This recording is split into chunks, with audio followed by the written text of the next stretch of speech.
Hi everyone, it's Samuel here. Today we're talking about attributes of views. So there are certain attributes that are unique to certain views, and today we'll be talking about them. Our main focus will be text view, image view. Okay, we'll also make mention of buttons and edit text view. Okay, let's go straight into the. Okay, so just a continuation. I'm still in the project, material design project, where we did our text input layout and text input edit text and text input both for username and password. So what I did was I created a new activity, and to do so you just need to go to File, New,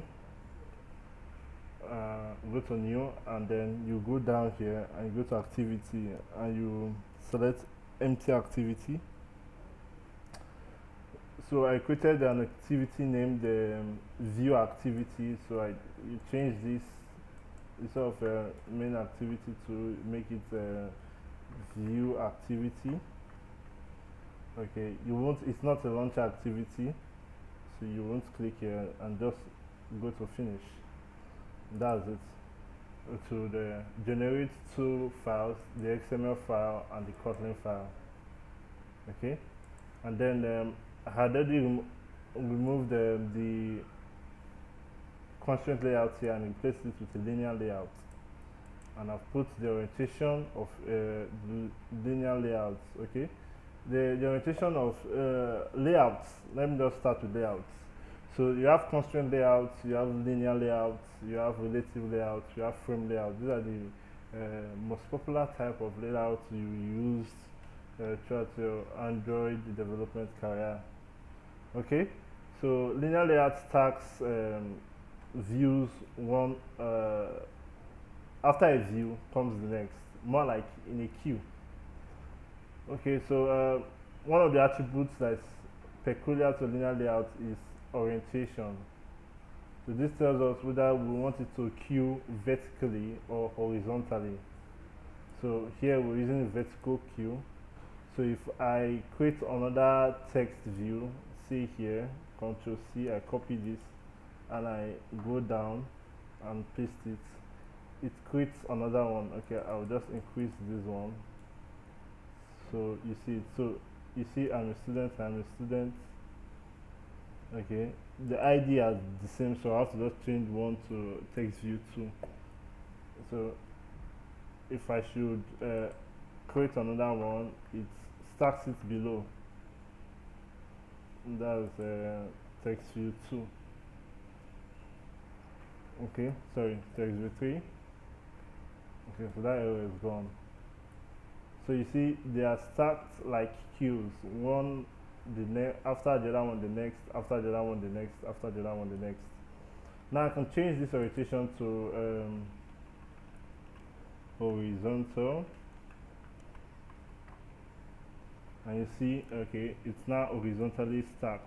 I am a student 1, I am a student 2, and I am a student 3 in a straight line horizontally.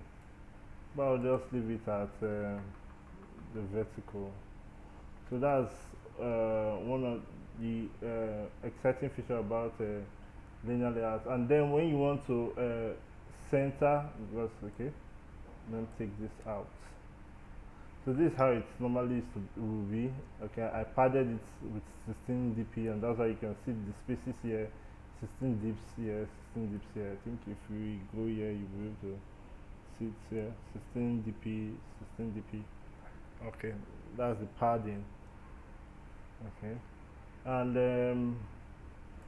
I want to the way we center linear layouts. Okay, content or child views of linear layout is by using gravity. Okay, gravity, and we say okay, center in vertical or center in horizontal or center at all. So I just put it at the center. Center centers it both vertically and horizontally. So you can see it's at the middle itself at the side. This is peculiar to linear layouts. But let's consider relative layouts. Okay, its gravity still holds, but I could also use center in parent. True. Okay, I think that would not be gravity. Gravity still holds here in relative layout. So it's common to, but this orientation is not necessary.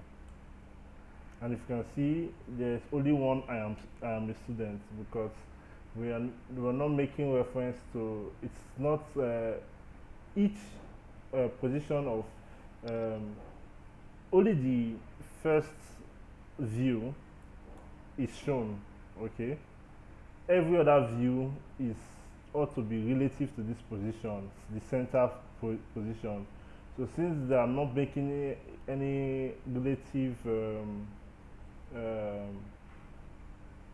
marking or attributes, making any relative attributes, you will see that all of them are stacked together in I'm a student. So this I'm a student that is showing is both for this, and this. Okay, I can just say, okay, let me change this one to I'm a mentor. You see the, okay, so you could see that it's no more clear again as it used to, because it's like you're writing student mentor on top of student, and then student on top of mentor again.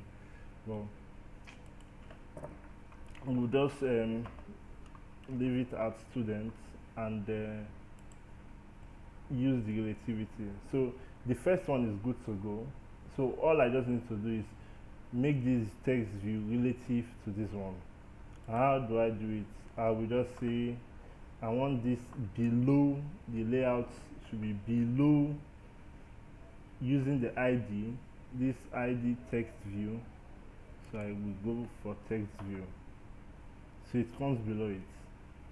Now I want this one to be below text view 2.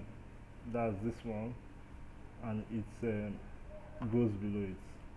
So you see, I'm a student, I'm a student, I'm a student. So it may not be below. You can use even as it's below, you can say I still want it right of.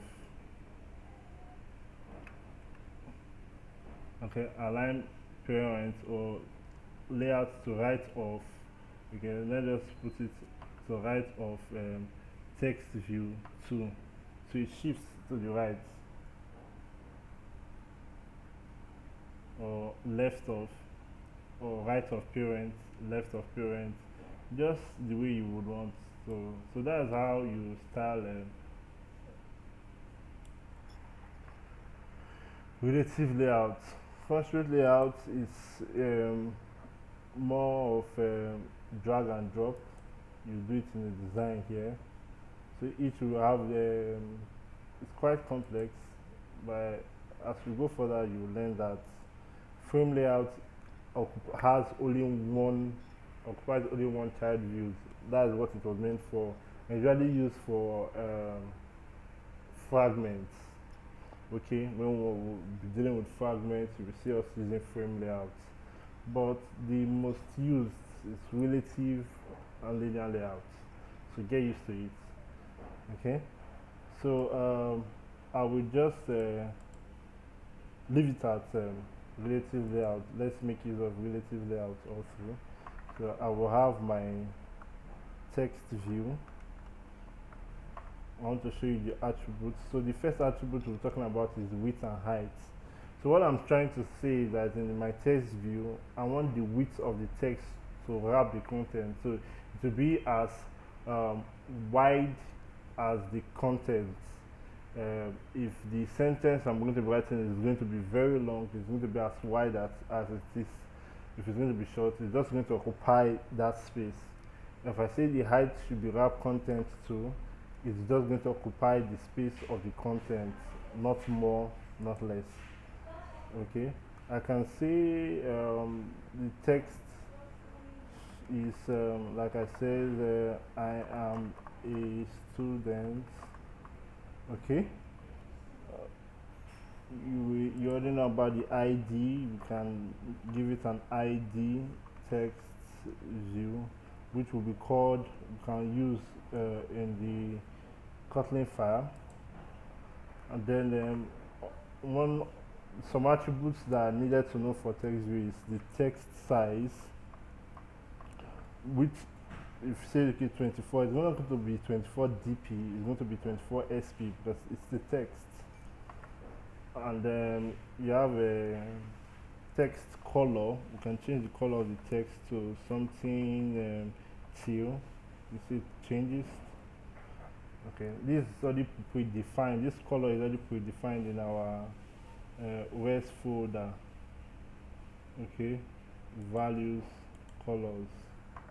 You can see it here. Till 200. Okay, so that's what I use, till 200.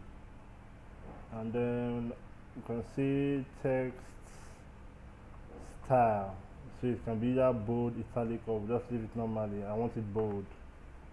And then the last one we'll be looking at is text all caps. So do I want it to be capital or lowercase, uppercase or lowercase? So uppercase, true. It changes everything to uppercase. Okay, the next one we'll be looking at is image view. Like I said, image view, the same thing, wrap content will just go. So the image is going to be the size, the image will occupy the size of the actual image. So before you bring in the image to Android Studio, just make sure you must have made it to suit the screens. Make sure that it can be able to fit all screen sizes and it's not too big, you know, for your screen. That certain apps you can use to do that. Okay, I've given my image view an ID. You could get your image, let me say pictures, and this image, you just say copy, and then you come to Android Studio, you go to your drawable folder, and you paste it here. I've already done that already and renamed it hoodie. Note, no hyphen. You can only be separated by, it must start with a small lowercase, and then it's that's the name of the file must start with a lowercase, and there's no hyphen. Instead of hyphen, underscore. The underscore should be used. So this is the image here. Yes, kings are born in April. Okay, so to get this file, to view it here, to show it here, okay, you use the src attributes, and then you can see it here, drawable hoodie. You paste it here, so you see the changes, everything just changes, and then goes up and up because this is occupying too much space. Okay, these are normally, so I'll just reduce this to 100 dp. Okay, 100 dp, and then reduce this to 100 dp also, occupying the whole height, 100 dp. Yes, this is how it's supposed to be, because I have not made the image view relative to text view. So once I do that, below or above, layout above, text view.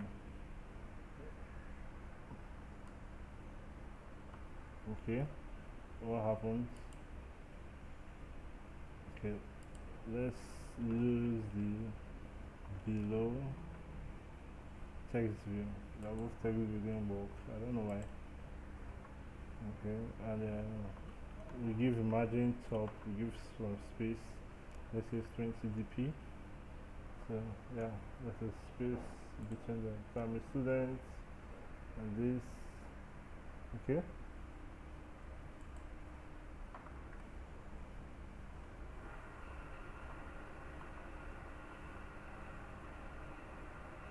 It's not well centered.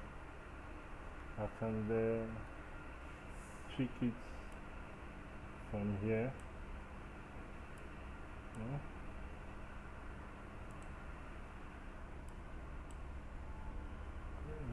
Just jumping. Okay. Well, that's how we. Um, that's the common attributes of image view and text view. Images can also have text. Okay. You can also include the background for image. Sorry, background, not text. Background. So in case the image is a little small, you can have a background for the image. Set a background for the image, and you can style it and customize your images that way. The same thing for image buttons too. Okay, so see you in the next class where we'll talk about something very, very interesting. Till then, take care.